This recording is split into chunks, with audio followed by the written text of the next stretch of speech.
Everybody, I'm ready. Shush. Shh. Counting down. I'm so used to no one else being around when I'm doing this. 1 minute That is an until amazing showtime. story, though, isn't it? That's just simply amazing. This stuff just goes on and on and on and on and on and on, and you can't seem to get anywhere, right? Good morning. You're waiting to join other platforms. Thank you so much for joining me. It's going to be a great discussion this morning as we talk about dispelling the myth of violent neighborhoods. It's quite the thing. It's perhaps going to feel and sound just a little different, because even to me, kind of reinforces something that I've heard the police chief in Detroit say some time ago that I begun to wonder about. Quite the thing. Unbelievable. Unbelievable. But we're still clinging to this notion 30 years later on a failed policy. It's amazing to me. Your show will go live in 5 seconds. Wow. 4, Three. 3, 2, 1. And here we go. Hey, everybody. Good morning. Thank you so much for joining me on this Thursday morning edition of Down to Earth. It's the show in which we talk about the issues that matter. And today on our show, we're going to talk about something that matters, and it's called the myth of violent neighborhoods. We somehow have to wrap our minds around the fact that for 30 years we have been thinking that there are dangerous neighborhoods in cities across the country. And in re examining it based on statistical data over time, researchers have come up with some ideas that I think we all should be aware of, that is going to help all of us, especially us, the members of the public, to understand what is a dangerous neighborhood, and maybe what you think is a dangerous neighborhood really isn't, and what is really going on.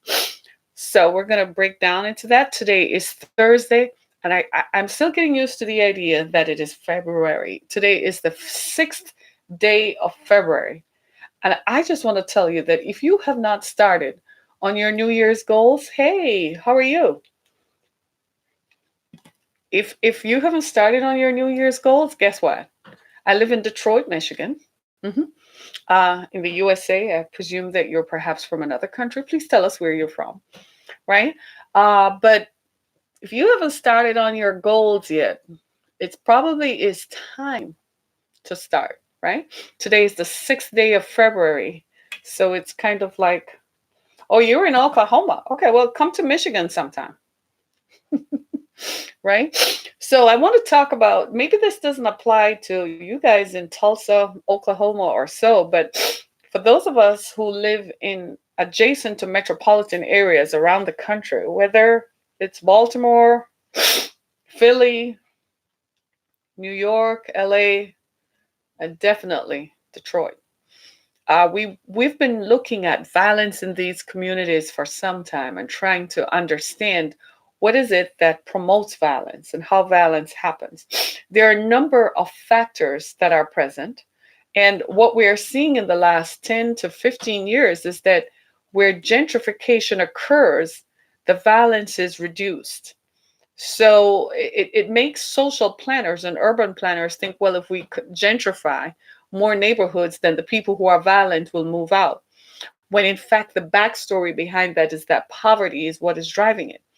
But I want to talk a little bit about how did we get to the myth of dangerous neighborhoods? Where did that ideology and philosophy come from? Who came up with that idea that neighborhoods are violent? And what I found was that in 1982, two writers, seriously, two writers, George L. Kelly and James Q. Wilson, came up with the idea that neighborhoods are violent or become violent based on a broken windows philosophy. Most of us may not remember that, but this was a thing, right? And based on a broken windows philosophy, he posited that if windows are broken in a neighborhood, then more likely eventually there's a contributing factor of the neighborhood breaking down. Eventually the neighborhood will start experiencing prostitution. That was a big thing back then, because apparently prostitution led to all kinds of bad things. You see that victimization of women immediately, like seriously, robbery and gun violence became a thing later on. But the important thing was how these folks came up with this idea and what that idea led to, because it created a new kind of policing called the broken windows policing. And the broken windows policing was that if massive levels of law enforcement are applied to these neighborhoods, then it would reduce violence. 30 years later, what we have found is that that never worked. And that didn't work because we really did not understand the nature of the problem. We really did not understand why violence was occurring in the first place. What we should have done was, instead of reacting, was being proactive, trying to figure out, well, why are these folks violent? Who is committing the violence? A few years ago, I heard the Detroit police chief say that the violence in the city of Detroit was confined to specific parts of the city and specific neighborhoods in the city. You probably have heard me talk about zip code 48205. By the residents who live in that zip code, that place is referred to as 4820 Die. But what the police chief was saying is that the violence in the city is confined to groups of people. These people know each other and somehow have a relationship with one another that typically results in violence, whether that violence is a shooting or a non-fatal shooting or a fatal or a homicide. Right. And it was interesting because I had often wondered why you would drive through parts of Detroit and those areas are untouched by violence. You know, nobody's walking around in the streets firing shots. They're not firing at random people. Typically, when the violence occurs, it's because the people who are shot at and the people who are shooting have a relationship, right? And so when I thought about that, good morning, good day to you. Good morning. Thanks for joining. When I thought about that, I began to wonder if that were true across the country. So a few years ago, I was part of a group of folks who were, we all were examining ways to prevent violence in the community. And I follow them sometimes because I think what they're saying makes sense, right? They began to look at violence from the victim's perspective. Then the Department of Justice also does that. The Department of Justice is looking at what is the relationship between the perpetrator and the victim. Because if we understand the relationship, we're able to disassemble what is going on that causes the violence. Violence is curious because there are only in every city that statisticians and social scientists look at, violence is confined to only small parts of the city. In other words, this report that I'm reading on the Atlantic is saying that in every factor of every state, every city, they have looked at where violence occurs. The violence is occurring by less than 1% of the population, but the 1% who are committing the violence affects more than half the population. So there's always only one group of people causing the violence. If you were to live in the Metro Detroit area or anywhere in Michigan for that matter, everybody knows about Detroit's East Side. Man, if you pick up the news cameras at any time, there's most likely to be violence on the East Side. It's as if the East Side is a whole other state, it's a whole other country unto itself. As a matter of fact, there's a specific zip code, 48205, that if you are caught in that driving in that zip code with a gun that is not registered to you, that's an automatic 15 to life. If you use that gun to commit a crime in that zip code, it is life, right? And what we're looking at over time is that some of these draconian policies were implemented because the community cried out that we need help. But what this strict policing has done is in fact it hasn't made the citizens feel any safer, because the citizens, when they have issues, will now not go to formal means to report it. So they're not going to go to the police station to report that the neighbor had his dog doing something, because they're afraid the neighbor will take his gun out and shoot them. So instead, if the neighbor's dog attacks their child, or if the neighbor tried to attack their child or attack them, they're most likely to do what? To resolve the dispute themselves. Hence, we see this increase in violence and we wonder why these happen. This is why police sometimes these cases go unresolved because no one will ever come forward to say what the true relationship that exists between the victim and the perpetrator. You see what I'm saying? So because of that, you have to look at it. So it's called the broken window policing. And when you look at it, it's interesting because it was written by a group of social scientists who perhaps went to a neighborhood and perhaps thought that these people, right? The minute you hear somebody say these people, you already know what's going on. These people have issues because there's a breakdown in social order. So if they go into the neighborhood and they see where these people live in a neighborhood where there are broken windows, broken buildings, I'll get to you in a minute, right? Broken windows and broken buildings, then they assume that these people are contributing to prostitution, drug expediency, whatever kind of drug trafficking or drug usage or drug selling is going on, but these people are doing it. The problem is that they're only in every community without fail, in every situation where violence occurs, you are most likely to find that there are only 1% of the population of that city that is doing it. So I'm going to give you some facts to back this up. In Chicago, for instance, what they found 6% of the population account for 70% of non fatal gunshot victims. Are you listening? Right? The broken window syndrome. The theory is if you drive down the street with broken windows and litter, it's high on the list of crime. There you go. Dude, seriously, think about it. You see what I mean? Right? Serious violence is concentrated in particular places and among particular people. That is something that policing has shown over time. That is something that the relationship. See, let me role play for you. Years ago, I was part of a symposium and we talked extensively about violence prevention in communities across the country, right? Here's one of the things that we found. There is a distinct relationship between the victim and the perpetrator, right?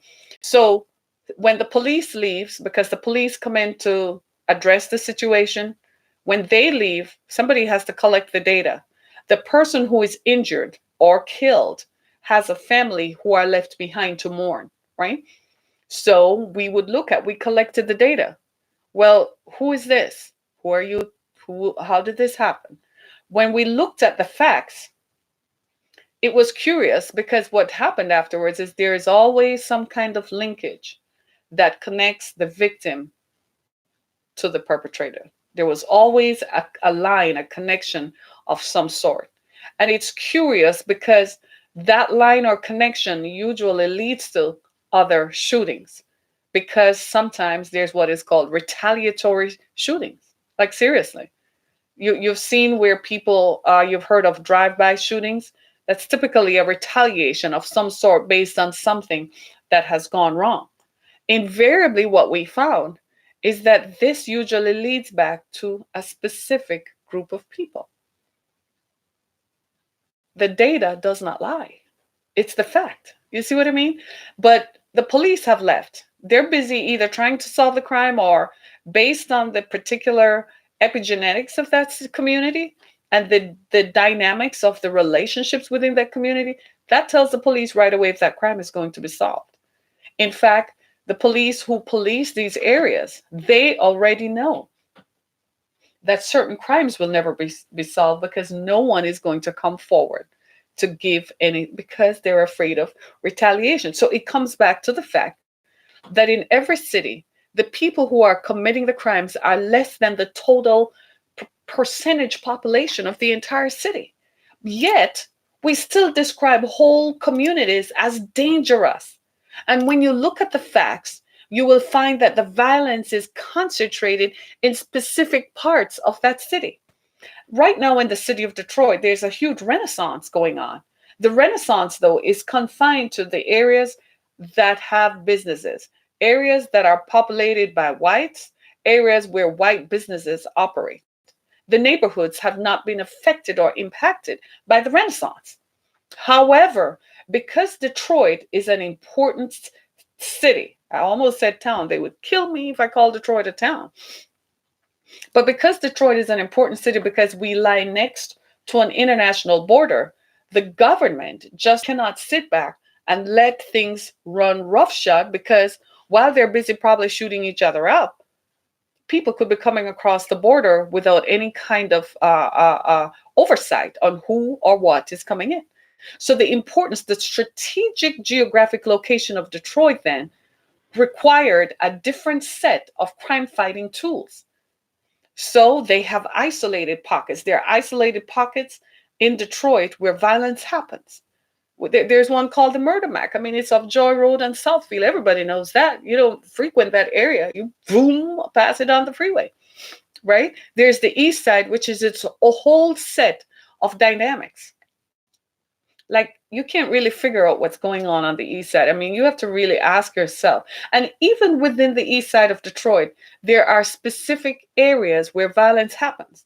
This is true in East Baltimore. This is true in California, in LA. This is true in New York. This is true in every other city in the country. There is a particular relationship. Now, under a previous administration, the Department of Justice somehow allocated funds to various community agencies because the government likes to collect information. The government likes to collect data so they know how to address it. They want to know what is going on that is causing it. We know drugs are a problem. We know that human trafficking and sex trafficking poses a distinct problem. This is why for years, folks like me have been saying that sex trafficking and human trafficking is not a city problem, it's a national issue, because the network has to be national, just like drug trafficking. Because it's kind of curious to me how a trafficker is going to come from Alaska or come from another state and come into somebody else's territory. I'm like, it's the same network of people. It's the same people who are dealing drugs who are into human trafficking. Do you see what I'm saying? And it made people scratch their heads because they've been doing this for so many years. They were pretty sure they had all the answers. And people like me were just sitting there frustrated on the sidelines watching and trying to see, because all I was seeing it with was a fresh set of eyes.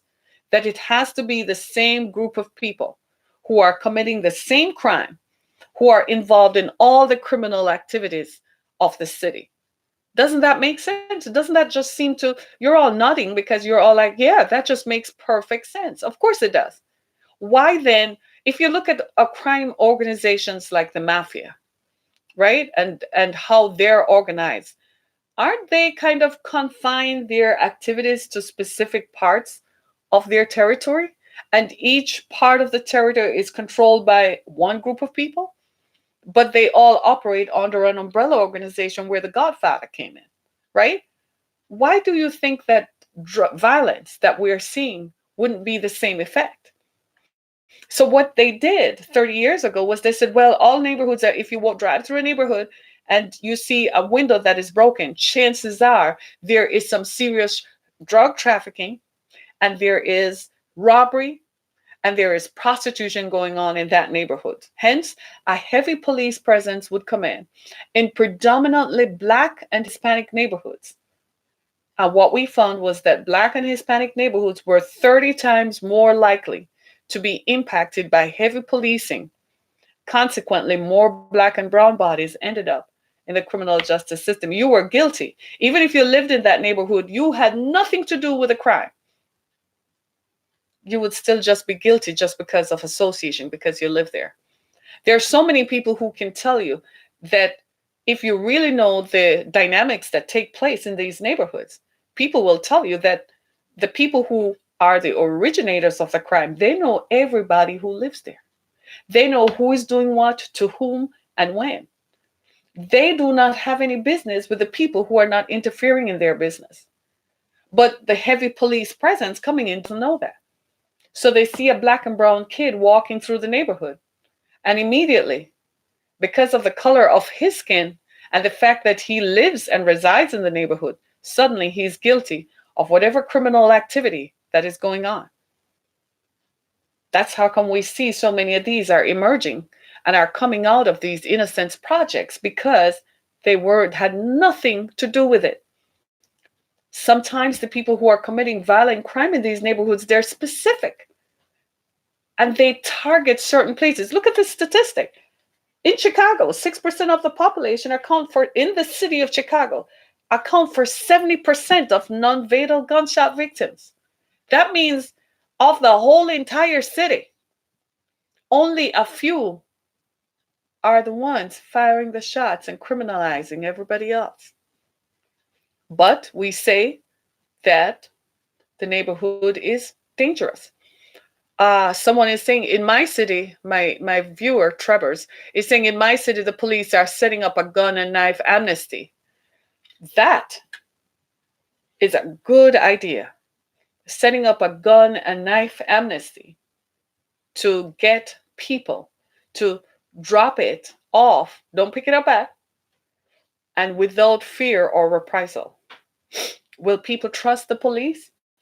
Will the police not have surveillance cameras and use facial recognition technology to see who's dropping off what gun so they can go back and look at them? Violence, don't get me wrong, there is violence in our communities, and violence is a problem, right? Let me see what else someone is saying. Some neighborhoods are dangerous. Absolutely. 48205 in Detroit is called 4820 die. The statistics are that if you're a black male born in that community, you are not going to live to see 26. And I knew that just blew your mind just like it did mine, right? That's a dangerous neighborhood. Dangerous. But the crime that is being committed there is not being committed by everyone who lives in the neighborhood. That's what we need to understand. Hence, we need to adjust our policing so that when we go into neighborhoods, you don't just lock up everybody, because everybody is not committing the crime. I suspect there are some parts after a while. I think the police have come to understand this. But when you look at it, we kind of, as a society, put the burden on the police to get rid of the criminals who are committing the crime. So we kind of turn our backs, knowing that if they come in and do a sweep, they're going to sweep up everybody. But we want to be safe. But the real criminal operates behind a shield. He's rarely ever found. He's rarely ever caught, because nobody dares to go say it's him because of fear of reprisal, because he has a network around him. Penetrating that criminal organization is something else. And sometimes what you find is that in looking at that criminal organization, the tentacles spread way outside of the community.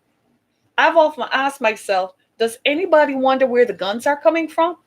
Because they don't manufacture the guns in these communities. So who is supplying them with the guns? You mean to tell me that they're just driving to meet another guy from Flint or Saginaw or something? No.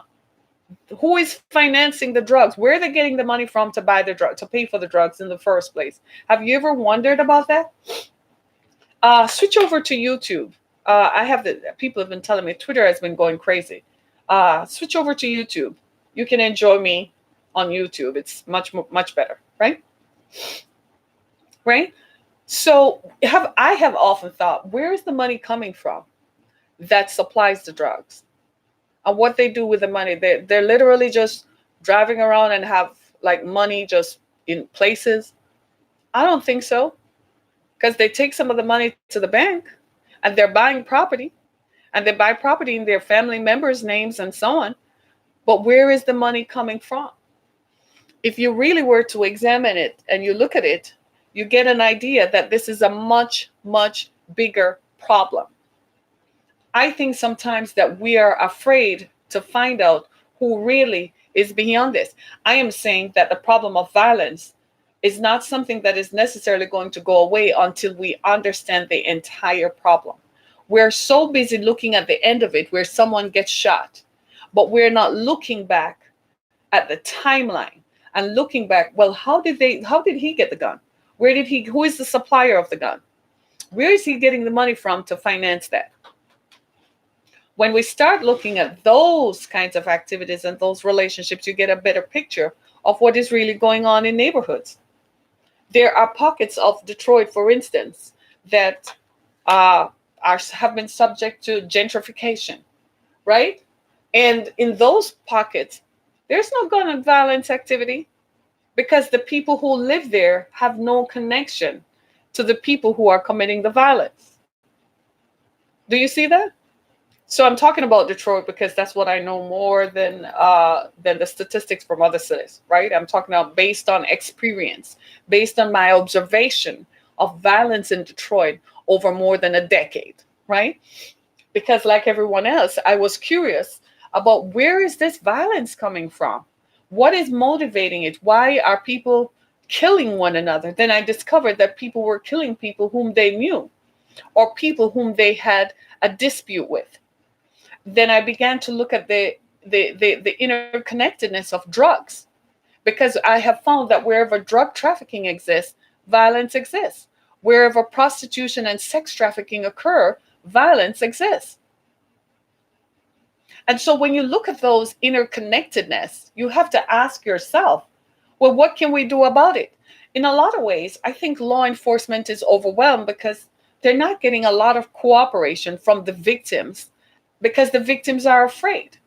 And sometimes, to be honest with you, they go to court and it gets thrown out on a technicality, and the same dude comes back around and sends somebody else to blow somebody else off. So nobody is bothering with that.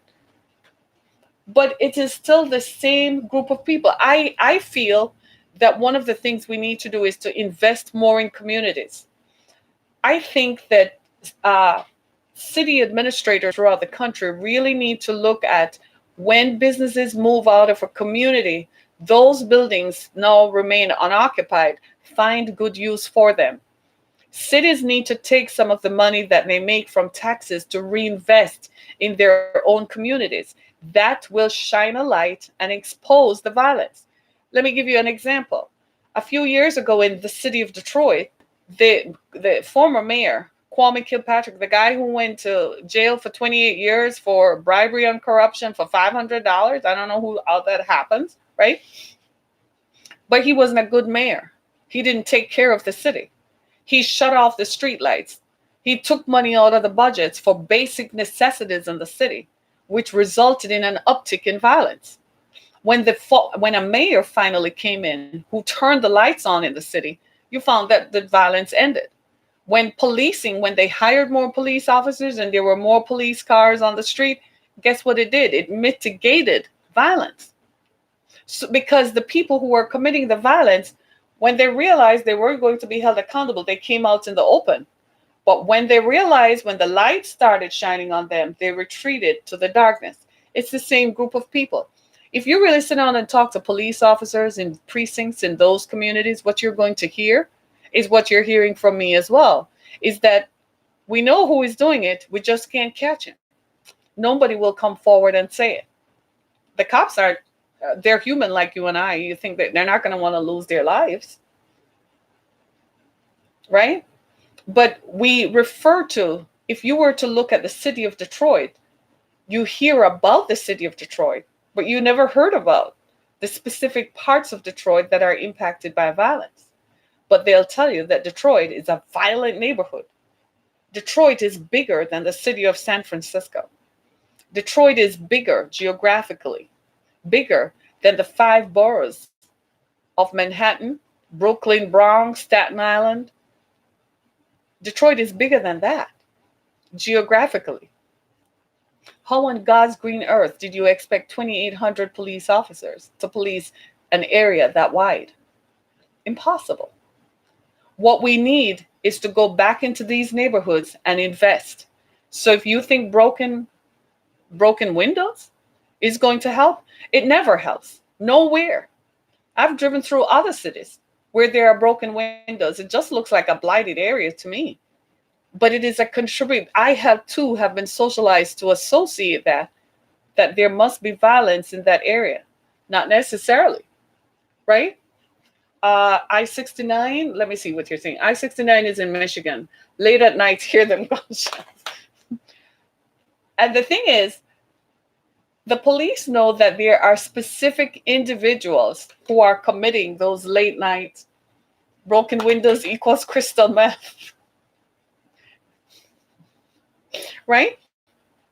The police do know that there are specific individuals in specific areas that are committing those acts.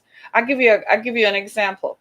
New Year's Eve in Detroit, these people, some folks, decided to get so excited. They made a video of themselves celebrating the arrival of the new year and the new decade by firing shots. Unfortunately for them, there's something called facial recognition technology. So the Detroit Police Department has a whole cyber unit, and all they do is sit down and study people's faces all day, every day. So when they saw their video circulating on social media, because people want to put their happenings out there, they started looking at people's faces and zooming in, and found some of these folks were actually people, some of whom were out on parole.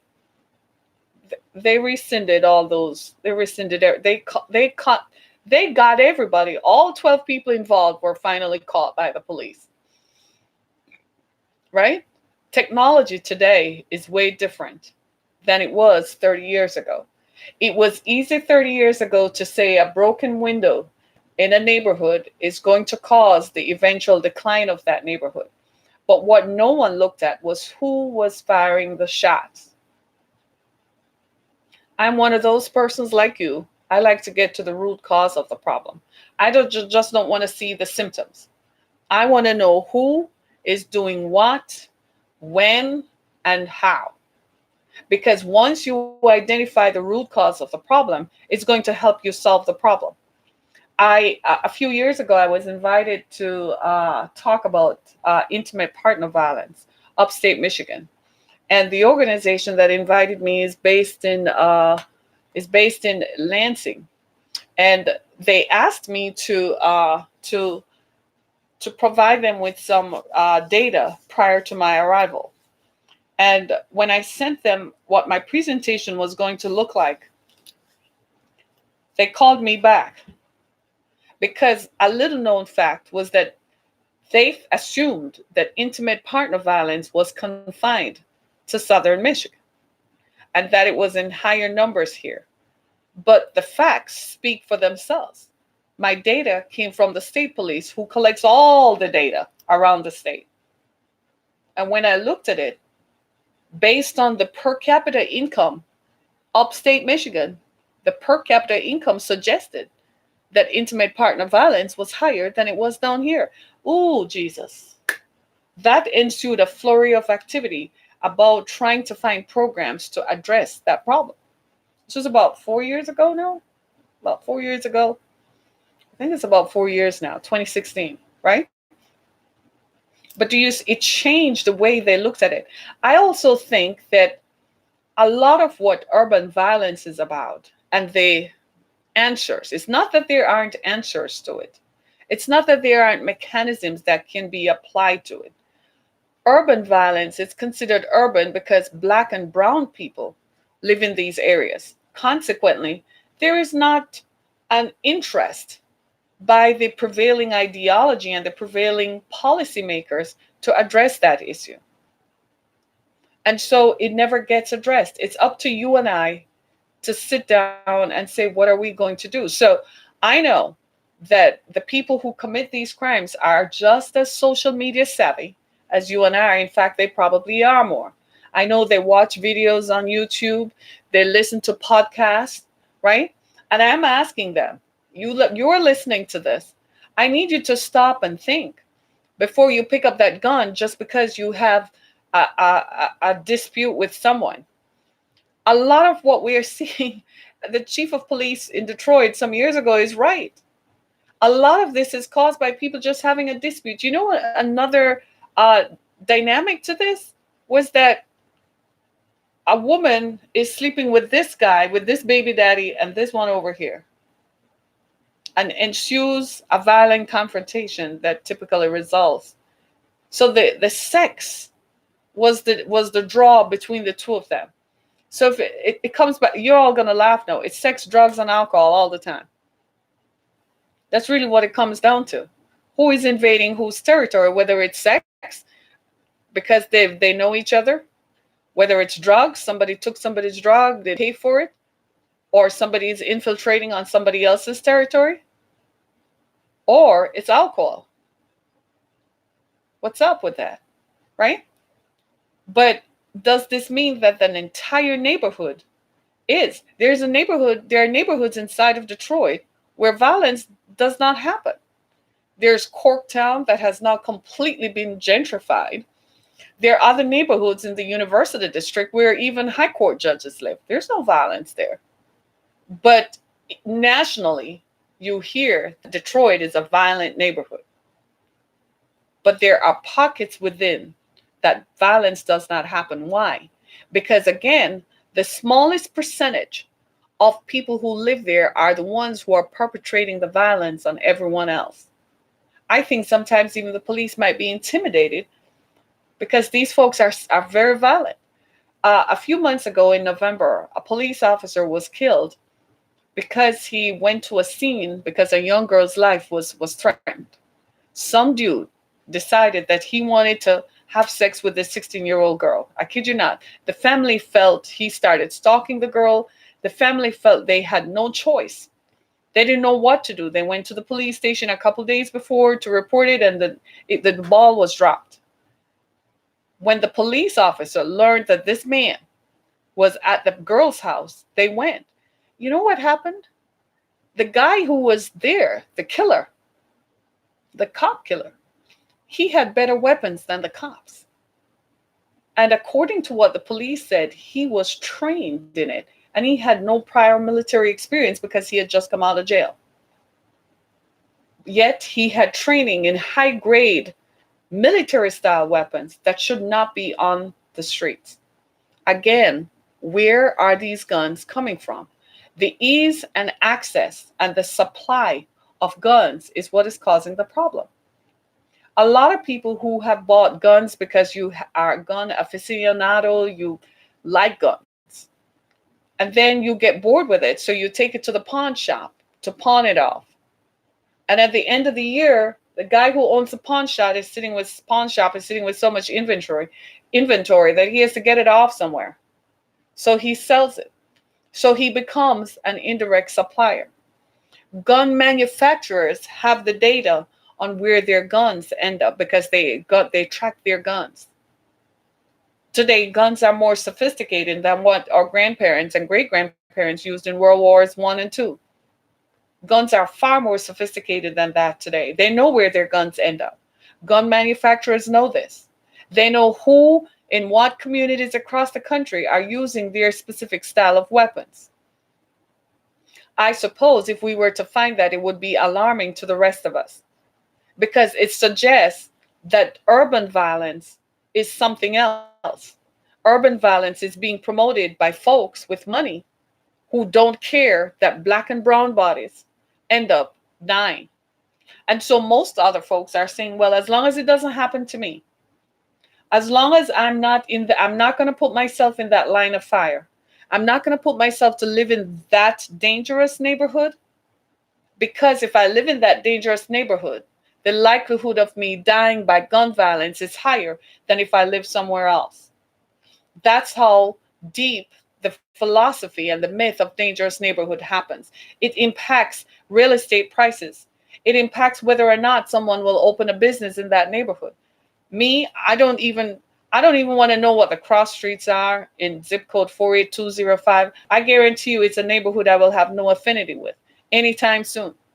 I don't even want to know what the cross streets are. I'll go research it just to make sure that if I'm ever on Detroit's east side, I'm going to avoid it, because I'm not in the business of guns whistling past my head. It scares me, right? But is that that zip code is where the gun violence activity originates and happens. And that is where it terrorizes everybody else. Why? People profit from it. Sometimes I even wonder if they sit down and talk with urban planners. I gather sometimes that maybe cities and city administrators, mayors, and so on probably need to invite the people who are gun gang members, their leaders, to sit down and have a talk. I'm sure if you put it out there through the media, they'll send a representative to go and talk to them, find out how we can bridge the gap. Violence is your only means of income, so you terrorize the people who live in that particular area just so that you can live. We got a problem. And so policing then is based upon that. And that is what this writer is trying to address, is to shift the focus. Let's concentrate on the specific individuals who are committing the crime, and let us concentrate on those individuals and the specificity of where they're located, instead of attaching this massive policing to everybody else, because invariably no one feels safe. Because are you going to call the police if you see something? No, you're afraid. You don't know who your neighbor is connected to. Maybe your neighbor is part of this gang or whatever. They see the police show up at your home, they tell others, and before you know it, you have a problem, right? We got to do something about it, because this kind of typifying of neighborhoods lends itself to the fact that then neighborhoods are not invested in. There are no good schools in the neighborhoods. How will students become educated if there are no good schools in the neighborhoods? How will, if people don't feel safe, how are the kids going to walk to school? Especially during this stupid time of the year when the time change is an hour behind, and you wake up at 6 o'clock in the morning and it's pitch black. And at 5 o'clock in the evening, it's pitch black. We need to change that stupidness, right? We need to change it totally and make it so that people can take their kids to school or walk to school in neighborhoods. The city administrators are just as bad. The city administrators do not, and I mean this with all my heart, the city administrators themselves do not. They are part of the problem, because they do not attach and they do not distribute taxes and social services to address specific parts of the city. Detroit used to be a wasteland years ago. There's still parts of Detroit where there is blight and where there are overgrown weeds and so on. And you expect that there wouldn't be crime in those places? What are you doing with the money that you collect in taxes? I am asking the city administrators. When I ask these questions, they look at me funny. I mean, I'm not exactly everybody's favorite person because I ask the tough questions. What are you doing with the money that is being collected? There are no social programs to lift communities up. There's no infrastructure. There's no investment in communities. You got the darned money from the federal government. You get the money from the state government. What do you do with it? Why all the money is concentrated in just one area, but you're not investing in neighborhoods, right? Give the police what they need. Yeah, let the police go do what they have to do. We still have to maintain law and order, right? But at the same time, develop neighborhoods. Make the city safer. Pick the trash up, cut down the weeds, right? Detroit has come a long way from the days of Kwame. Right now, they still in the summer will keep the weeds down, but there's still a lot more. There are places in Detroit that I am afraid to drive. There's no reason for me not to drive to some parts of the east side of Detroit. The roads are horrible once you cross over Woodward and 8 Mile. And you expect that people who invest in these communities are going to have a long-term view. They're just in to make the money. When the neighborhood starts going down and people start moving out, so does the business. And that, my friends, is the crux of the problem.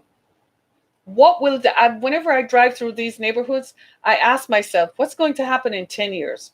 What will this place look like in 10 years? What will happen in 20 years? Where are these folks? Where did they move to? What are their lives like? And what's going to happen if people have to move back here? Would it hurt, really, for city administrators to address this issue? I don't think so. Do you?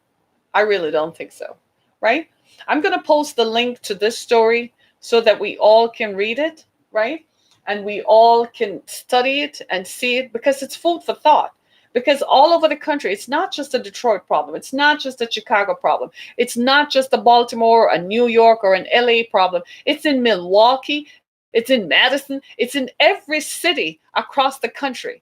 because have just shut our minds. So that's just a dangerous neighborhood, and we just need to send the police in there. And that, my friends, in 30 years has not worked, because the people who are responsible for most of the crime is 1% or less of the population, and they're responsible for 70%, or at least, according to statisticians, at least 50% of the population. I think I made some notes here that I want to leave with you, right? The most serious urban violence is concentrated among less than 1% of a city's population, right?